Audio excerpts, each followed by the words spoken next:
Hello. Hello, welcome. Welcome. Aquashella Orlando 2022. Thank you so much for tuning in. I take it this means we're going. I believe so. Things are happening. Yes. Ooh, fantastic. Lots of things are happening here. There's a lot of stuff going on. There's a lot of people here. It's almost like we're at some sort of function. I know. It's like it's so exciting.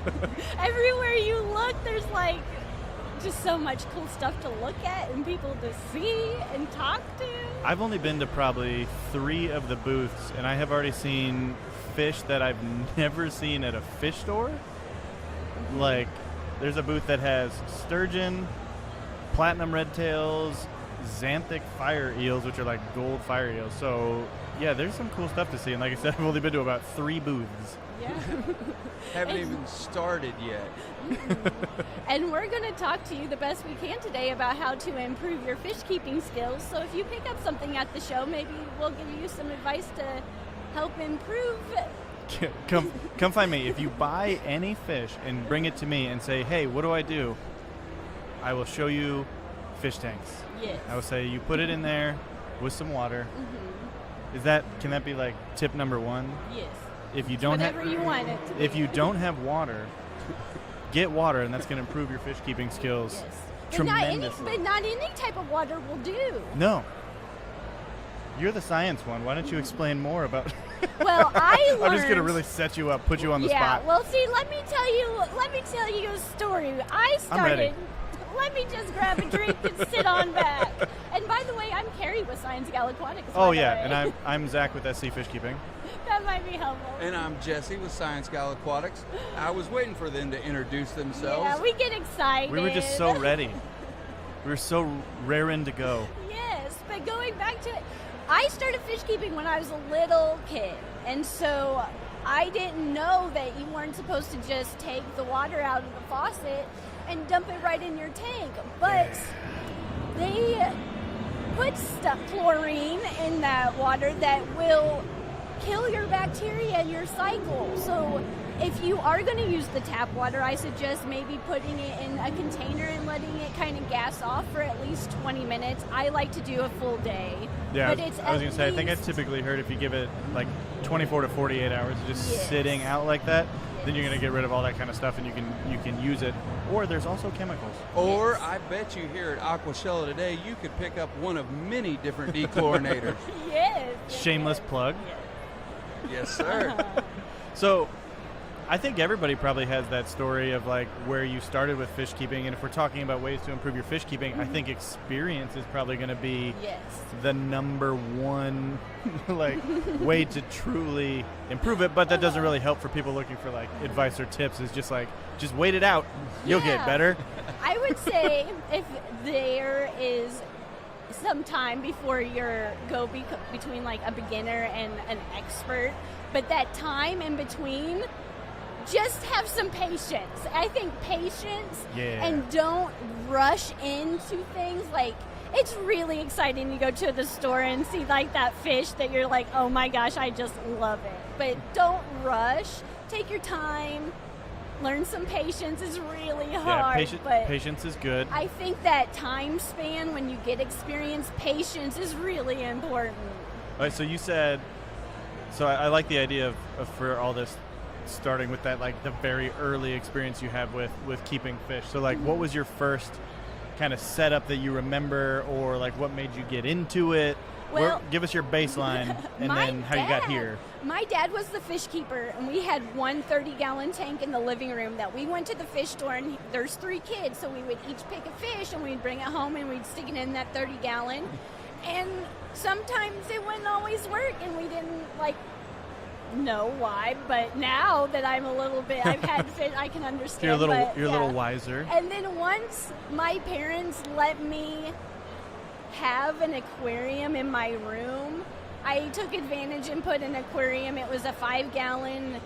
It was more up and down. And like a tall. Yeah, a tall tank. When you're live, you can't think, Oh yeah. And I had one in each corner of my room. Okay. And they were cold water guppy tanks with tons of snails that you couldn't see the guppies. And I overfed them like crazy. And that's another tip. Don't overfeed your fish. Each fish has its own specific needs and diet. Yep, that's and good learn advice. that. Good advice. Because, like me, I would either overfeed once a day, like dump the food right in, scatter, or I would wait 2 weeks and be like, I didn't feed my fish, and they need everything in the kitchen sink. I gotta catch up. And that creates so many problems. Oh man, so many problems. Jesse, what about you? Yeah, what was yours? Oh, you. Yeah, me. You drug me into this hobby that I have now fell in love with. I was gonna say, I think so. I met both of you guys probably a couple years ago through the YouTube and the Aquashella stuff. Yep. And I don't think you were wearing Science Gal Aquatics merch at that point. No. And I've watched you slowly progress. And I assume that meant you were getting more involved with the hobby and stuff like that. So was it just, by association, or as you kind of spent more time with it, did you kind of fall in love with your own aspects of I fish fell in keeping? love with my own aspects, and I'm going to go with plants. Really? Plants or what? Well, he's a tree guy. He works on trees for his day job, so... Yeah. And you were like, I love plants. working all day. How can I take this and incorporate it into my hobby and then never get away from it? Yeah. Exactly. Instead of climbing 80 foot up into a tree to do work, I can reach my arm over the top of the tank and trim my plants. That's understandable. I get that. I can keep both feet firmly on the ground. And that's always an interesting thing to me that, a little off topic, but some people keep aquariums for plants, some people keep it for fish, saltwater people, some people do it just for the corals. And it's like you can fall in love with all these little different aspects of it and then develop from there. So that's an interesting piece of it. For me, I had the same kind of thing growing up. I had like the small little fish tank on the counter that me and my brothers probably talked my mom into getting, and I feel like we had guppies, but they might have been goldfish, and then it was what fake castles can we put in there to make it look super cool, and then they didn't make it. And again, now I know why they didn't make it, because we were not good at keeping fish. But then I've actually only been keeping fish as like a hobby for probably 6 years now. And like my grandpa had fish tanks growing up, and I had other examples of fish in my life. And then it was like one day I was at a hospital for a family member going through some stuff, and there was a big goldfish tank, which looking back was a not good setup for goldfish. It was probably a 55-gallon aquarium with like 20 goldfish in it, which another tip for keeping fish, don't put goldfish in a 55-gallon and aquarium like that. And don't heat them. My mistake, side note to your story, Yeah. I put a heater with a goldfish. I had 3 or 4 in a 30-gallon heated tank, and I don't... They don't like that. Do your research. Yeah, if you like a specific fish, learn about that fish. Well, then go in, and it's really hard. So do your maybe research. Yeah. Do your research while you're waiting on the cycling process. But I totally interrupted, but sorry. No, I had no, a you're side good. note. I was like, No, it's we good. all That's had that actually a good goldfish story. That's a good segue. So I was just going to say that seeing that goldfish tank was the first time I was really like, oh, I could do something like this in my own home, and now I have swimming pools in my basement. But so segue with the doing your research thing. So for me, the number one way to improve your fish keeping would have to be to study, do your research, and I'm sure that's the most obvious thing to say is do your research. But so to ask you guys, where do you go to when you want to learn about a fish? Do you go to YouTube? Do you have books? Do you do websites? Like, what's your go-to resource for when you want to research something fish keeping?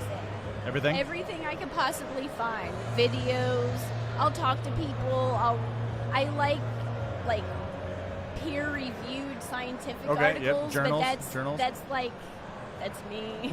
But Science Gal journals. It tracks. Blogs, just anything. But adding to that, you don't want to believe just the first person that tells you to do that. Yeah, and branch out and get as many, and you're gonna get answers that are totally I thought, wait, what? That's opposite.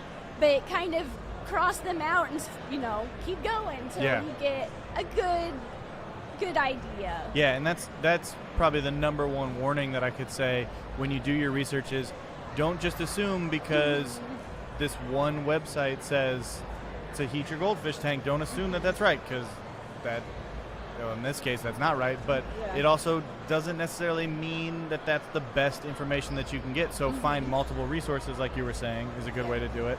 I think people are so quick to assume, like, YouTube is a fantastic way to go, but... We're partial. Oh, yeah. But, I mean, for me... I could stand up here and say that, this shark would go great in a 15-gallon aquarium, post the video to YouTube, and have the most confidence in the world. Yeah. But that doesn't mean I'm right. Yeah. No, it doesn't. No. And I agree with you. Check out multiple sources. I do the same thing. Lots of blogs that are backed with journals, and it's all documented stuff. And then you'll find a middle ground between the videos, all the blogs, the articles. And there'll be a middle ground where everyone agrees a little bit on one thing. Yep. Yeah, once you start to notice kind of a common theme, that's probably the best way to determine if it's accurate. For me, if people don't know, I keep a lot of like North American native fish, and some of these fish that I keep, there is no information online for keeping because it's not as that popular. Happened to me once. Yeah. I kept what was one the fish? It was a freshwater lionfish. Oh yeah. There was a little bit, but I just assumed because it was available. That's another thing. I assumed that I could go do my research on it really easy. But there is a few times, that one time that I did have to take a lot more time, energy, and effort. And I bought the fish, but they held it for me until I got the tank just right. Nice. Which is helpful. Yes. But I didn't want to lose out on the fish, but I knew I could not bring that fish home. And then when I was trying to stand there in the fish store and like quickly research it, like, oh yeah, I got that. Yeah, I could do it. That did not happen. Oh yeah. I think we've all been there where you're really like, quickly going to Google. Like, I have a tank, but don't do that. I've never heard of this dwarf South African golden parrot. Yes. Whatever it's like. But I cannot live without you. I have to have you now. I have a 10-gallon back at home. Will that work? Yeah, don't. Oh man, I had something. Oh, so the freshwater lionfish. For me, it was largemouth bass. Oh yeah. And that was such an interesting learning experience for me because when you search largemouth bass, you're going to get 800,000 fishing videos, but not very many people keep them. But I will never forget one of the most popular things that popped up when I searched for how to keep a freshwater bass was this, like, the WikiHow, where it's like 8 pictures of just this is the step-by-step. And it was literally like, get a fish tank, add water, put the bass in it. But the tank they were showing was like a 10-gallon. I'm like, this tells me nothing. Yeah. So, I really, really had to kind of hone in on what was accurate to try and figure it out. So that kind of makes me think, what would you say, do you have like a base level of information that you think you need before you let yourself buy a fish? Like, are there some stats that stand out to you as, if I know this, then I'm comfortable taking that and learning more with experience? If that makes sense? Sort of, kind of. Okay, yes. so let Jesse answer that one. Go, Jesse. You got it. Thank you. Absolutely. Number 1, do I have the right size tank for this fish? Yep. Yes. Number 2, is this tank already cycled and ready to go? Otherwise, am I going to have to do some setup with this? And like you both said earlier, when I'm buying it, are they going to hold it for me? While I do all this process. Yeah, so that makes me think, I have this experience where I really wanted to get into discus being a typically a difficult fish to keep, is kind of, the widely, I don't even know what I'm saying at this point, but so I wanted to get these discus. I had a tank set up and it actually had 3 discus in it already, but it was a 40-gallon breeder. And the discus I had for a while. They were doing really well. I went to my local fish store. They had another discus, and the guy was asking me questions about it. And I was still fairly new to fish keeping, and so I just thought I had these fish that were living, and it was great. I should be able to buy whatever. And this guy would not sell me the fish until I brought him this water sample. And I was so confused because I was like, the fish I have are clearly working. Why won't you sell me this one? And so that was actually a really big kind of eye-opener for me. And, if you're going to buy a fish, maybe you should know things about your tank before you go. Water parameters. Yes, water parameters. And I don't think you need to get, for me, I don't think you need to get so specific that you have to have like all the parts per whatever and stuff like that. But knowing if your water from the tap, if you need to do, if your pH is high or if your acidity or, any of that kind of stuff, that's helpful. Yep. If you have super hard water and where's your pH at, just the very basic, and it's the same when you're letting that tank cycle. You want to know just the absolute basic stuff. That would be my easiest tip. Yeah, because for me it's like tank size is obviously a must. Temperature, the range of temperature is going to be really big. With goldfish, we were talking cold water versus some cichlids need really warm water. Or like for me, I keep a lot of sunfish, and sunfish are really interesting because they can handle a huge range of temperatures, but the colder the water, the less they're going to eat, because obviously their metabolism's slower, so the less they're going to grow. Then when you get into that kind of 78 degree, you're going to get really natural behaviors, and they're going to be very active. But then if you go a little bit over that, then you're going to start to trigger like spawning behavior. So temperature is good to know, so that way you can kind of plan. And then I think really, water parameters, temperature, and tank size are kind of the big ones. That's at least where I will allow myself to take the fish. If I know my tank is cycled and I know those things, I'll allow myself to take the fish home and then get a little more hands-on experience with it. I want to say 3 things before I forget them. All right, go. I'm talking a lot, so you go. I'm trying really hard not to forget. When I first go to the fish store and I'm looking at fish, I will look to see how they're swimming, if they have ick, and if I can get them to feed them and I can see them eat, that is huge. That's a good tip. And in the very beginning, when I was moving past the guppy stage and I was getting a little older and I wanted to try to keep different things, I chased my numbers. I would test it every day and I was like, oh, it's slightly off, I would add this. Oh, it's slightly down. And I won't say don't do that, but if you're a beginner and this is your first tank, test your water, know what parameters you have, and fall in love with the fish that fit in there. And once you get that going well, then kind of branch out. Start to expand a little bit. Yes. That makes sense. That's good advice. And the third thing, you'll have to come back because I already forgot. Oh, we'll come back. Yeah, if you chase parameters, you're going to be all over the board as a new fish keeper. Yeah, you can do more harm than good. It's totally possible. Oh, I remember. Oh, number 3.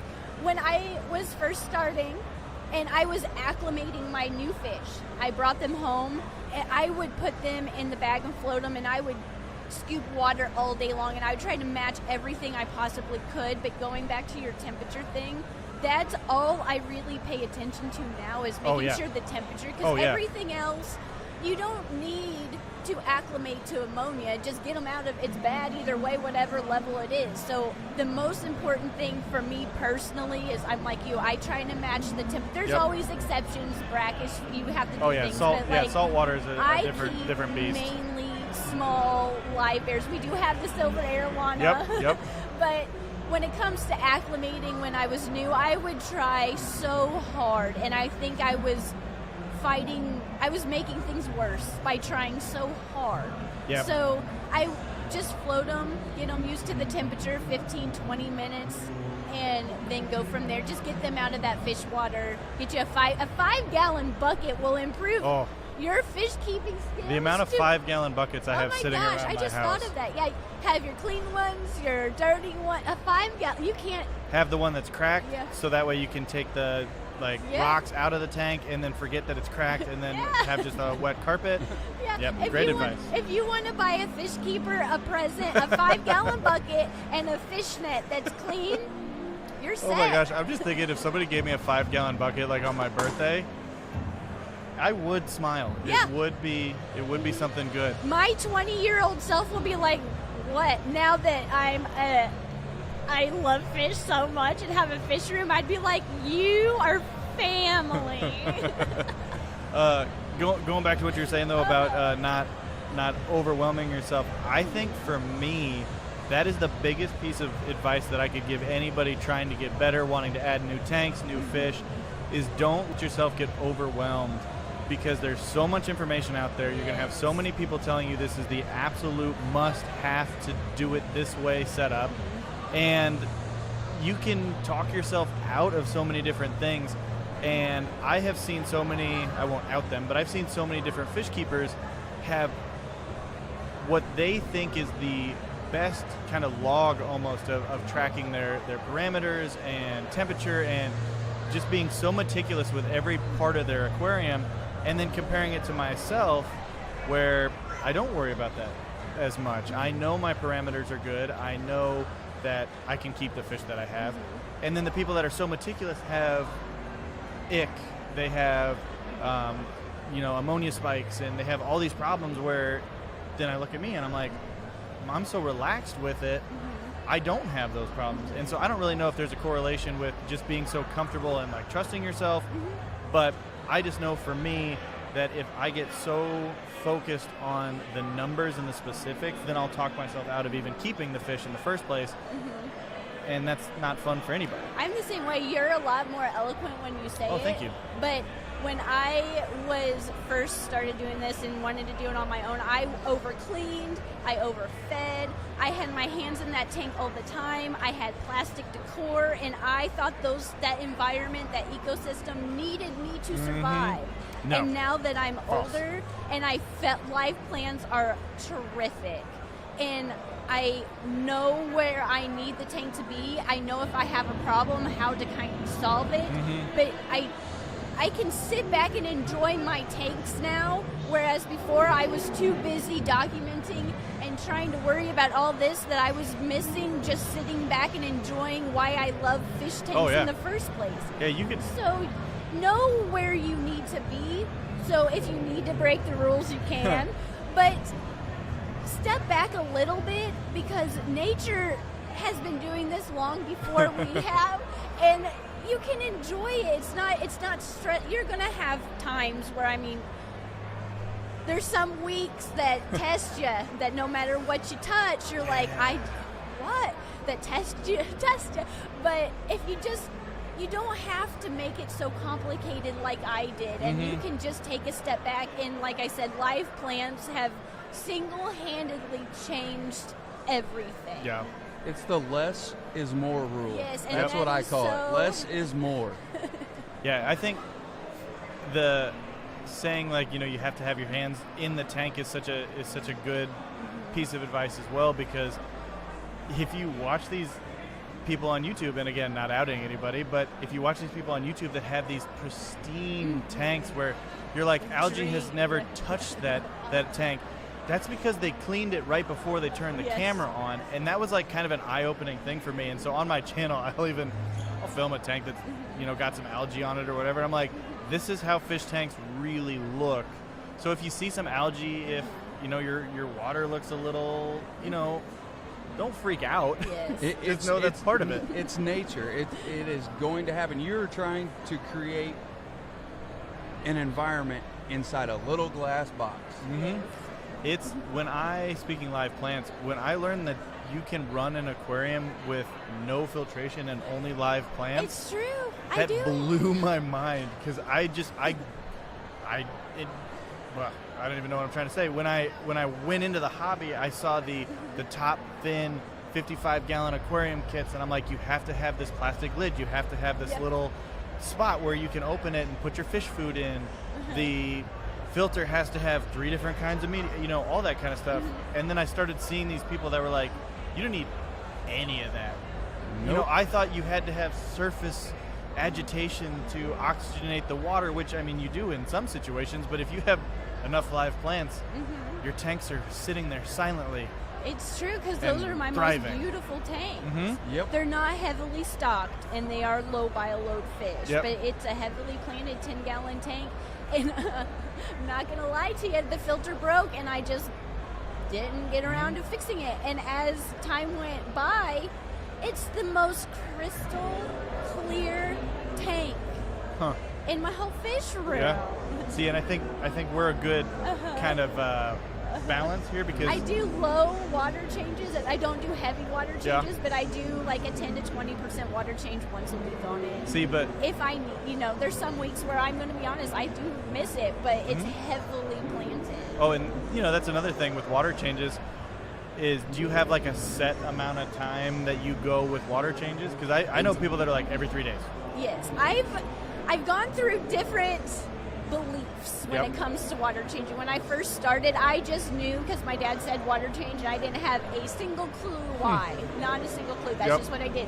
So I would drain it all. I would drain like a little bit. Like I had no comprehension on why. Yeah. And then I moved into each one, no matter what size, no matter what was in it, they all had to have this much water out the same day, and it took me all day. Of course. And not only that, I didn't have any type of water system, so I just had a 1 gallon drinking tub.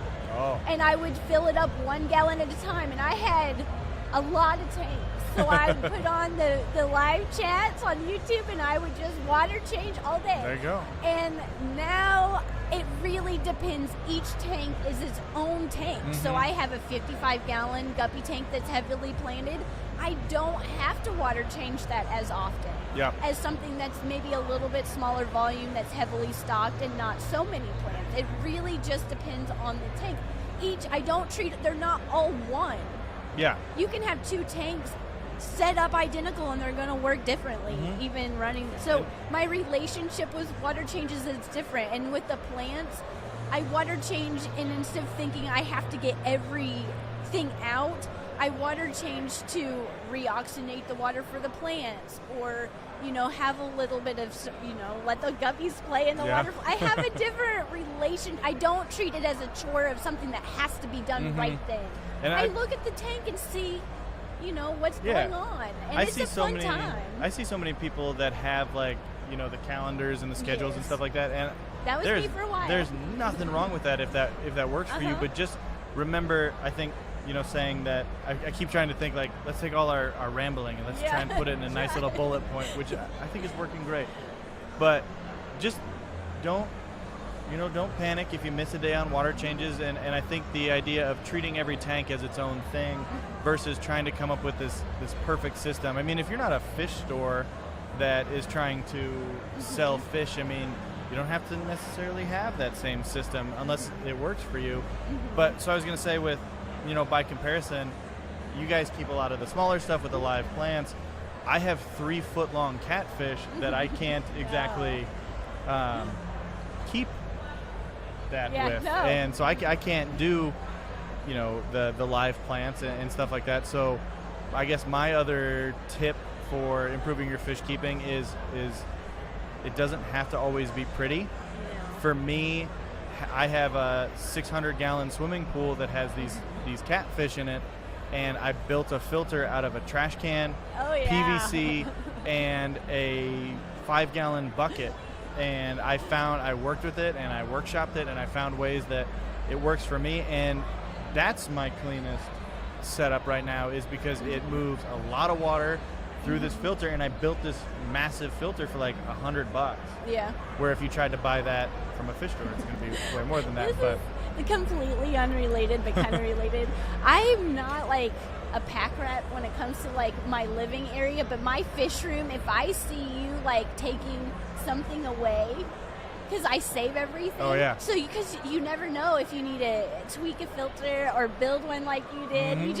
There's just something about my fish stuff that it's all organized. I have my drawers, but it's like I'm so attached to my stuff, my fish stuff. See, for me, that I have that same effect, but it's like if I'm walking through Walmart and I see the little 3-pack of those pot scrubbies, I'm like, that's gonna work in any of my filters, and they're $1.12. Like, so I find that kind of stuff, and I'm like, ooh, I get excited about sponges. Yeah, I'm really guilty, and He knows. Oh, yeah. I'm Here really we go. guilty of taking the spaghetti strainer from the kitchen, and I'm like, okay, that's a fish room, because before I would use for my water changes, I didn't want to scatter the sand, so I would let it go through a siphon, and all the little measuring spoons, I'm always guilty of taking. I was like, oh, I do that for my, and shot glasses for like different things, like holding different fry. Yep. I'm like, I don't need that. And my wine cooler is for my fish food. See, you're talking shot glasses for holding fish.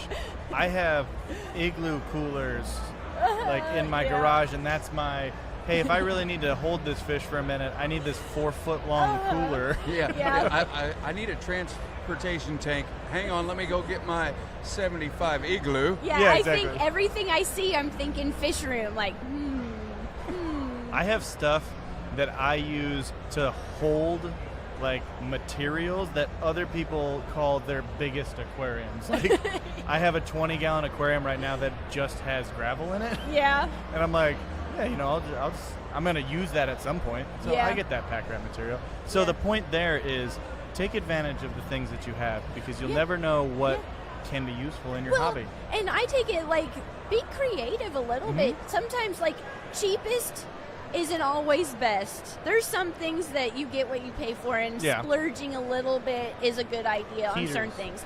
Heaters would be where I would say don't short yourself. But there's occasionally, like, sometimes test yourself and be a little creative and be like, I think I can build that, and use stuff that's kind of outside the box a little bit. That. So for me with that trash can filter, there's so many videos on YouTube of people building trash can filters, and I watched all these videos, and I just saw all these different things, and I basically just took everything that I saw and streamlined it into something that worked for me. And I have like 3 of them running in my room, and they've replaced filters that I've bought from some of the biggest brands in the industry, because I found that perfect example, so I use in the pond, I use a 5-gallon bucket that I drill holes in the top just below that rim, and I put my pump for my filter down in there with my heater. And my thought process is, if something were ever to happen with the filter, where the filter started leaking, it would drain the water out of that 5-gallon bucket, and then once it gets below the level, the bucket would run dry and it doesn't drain my pond. That was something I learned from experience, but that's a 5-gallon bucket, so $3 at any hardware store, and that was my little creative tweak that has saved the lives of many of my fish when a filter breaks, which is going to happen. So, there's that tip. That is a very good tip. Thank you. And we have all had that problem. A filter go, or the forbidden tank leaking. Well, when I first started, I didn't know that you could fix them. If they got clogged, I just threw them away and went and got a new one. I had no idea that they came apart. So if you do buy equipment, read the directions and learn about your equipment. You know, don't just like, I assume this is broken. Sometimes you can bring them back to, like, they just get clogged. And you don't have to, like, for me, I would always clean everything so it was so squeaky clean that it was, having a dirty filter is not necessarily a bad thing. Well, it's like if you clean your material, your sponges or whatever with tap water, you're actually like doing more harm to the aquarium. So sometimes having a little bit of that what some people see as gunk is okay. And if you do like have to clean them, just use the water you got in your bucket. Just kind of squeeze them out and then put it back in there. You don't have to make it so squeaky clean. It's so funny to think of where I started with the hobby. It's coming back on the memories. I'm like, oh my goodness. Like when I said that 55-gallon top fin kit, I'm like, oh, I remember setting that up and thinking, you know, I had the best system in the world, and then now I have Rubbermaid stock tanks where you can hardly see the fish, but I'm like, it's good for the fish. It's a good setup for the fish. It works for them. It works for me. And I always joke in my videos that my fish keeping hobby is a mix between practicality and beauty, because the fish look good doesn't always mean what I have them in does. Oh yeah, well, I mean, for you with the monster fish, it's all about the fish. It's not about the tank or the filter or any of that. You're there for that monster fish. Yeah, and I need like with the big catfish, I need as much filtration as I can possibly get and as much surface area for them. And like I have this, it's a tiger shovelnose hybrid, and he's, as far as I know, the previous owner that had him said he was 9 years old, and he's about 3 feet. And he had him in a tank that was like 180 gallons, so it was deep and long, but that wasn't the right footprint for it. So the catfish literally had to swim up and over to turn around. And then I put him originally in a 300-gallon stock tank that was like a 6-foot circle, and it completely changed the whole attitude of that fish. And it's like, I didn't give him that much extra water, but I gave him the right footprint. And so I guess that goes back to just the knowing your fish kind of thing. But Yep, it goes. Everything that both of you have been saying goes back to my less is more rule. Yep. About, okay, that's the bullet point to me. Less is more. We're going to squeeze out that filter media. We're not going to rinse it with tap water. We're just going to squeeze it out, throw it back in. Same thing. You talked about that fish. You gave it a better footprint. Not as deep a water, but a lot more room to swim around. Less is more. And that's knowing the fish, learning what's going to be the best setup for them. And I guess, if I was going to do a final bullet point is when you're thinking of your fish keeping hobby, your whole goal has to be that you are giving that fish the best possible life for it. And maybe that means you don't get 8 cichlids in your tank. Maybe you appreciate the 3 that you have because you have a good balance, or maybe you don't have a substrate in that tank because it keeps kicking up and clogging your filter. I mean, whatever it is, just focus on the fish, find out as much information as you can to give that thing the best possible chance that it has to live a long, happy, healthy life, and never forget to enjoy the hobby. Yes, don't get frustrated and quit. Just keep going. You're gonna have ups and downs, and it's gonna be stressful, but just sit back and don't get stressed out and just enjoy it, because it's a wonderful hobby, and there's always someone that you can reach out to if you cannot find the answer. There's always someone that's willing to help, because the community is amazing. Well, and Jesse and I already said that if you buy a fish here at Aquashella, come up and we'll tell you to put it in water. That's right. So we're already being helpful. Let's start out with that very first tip right there. Yeah, we brought it full circle. Was there anything in the chat? Maybe? Oh, we just got 2 minutes left, so. Well, then we wrapped up on less is more, which is going to work out great. And ask questions if you need to. Yep. Yes. And don't. Here's my final point. You are always going to find people who are going to tell you that what you're doing is wrong. Yes. Don't let those people weigh on you. I mean, especially for me with the monster fish and the native fish, I have kept fish for years that people say have no business being in the hobby, and have thrived for me, have lived super happy lives. They get, it's the kind of the 3 hots and a cot. And so just don't let the people, there's always going to be naysayers, don't let those people ruin the hobby for you because they think they know better than you do. Yes. Because that your fish, they don't. Yeah. They're reading from words. You're there, you know that fish more than they do. And you are not going to do anything to hurt that. That's your lovely fish. Yeah. Take it with your beautiful fish in it. You're not going to. You love that fish. Yes. So learn the rules so you can break them. There you go. Exactly. And it looks super busy out there. It's so crazy. Yeah. If you have not been to an Aquashella, you have to be here. I highly recommend it. Agreed. It's the best experience. Cool. Well, thank you. Yeah. Thank you so much for This tuning has in. been so much fun.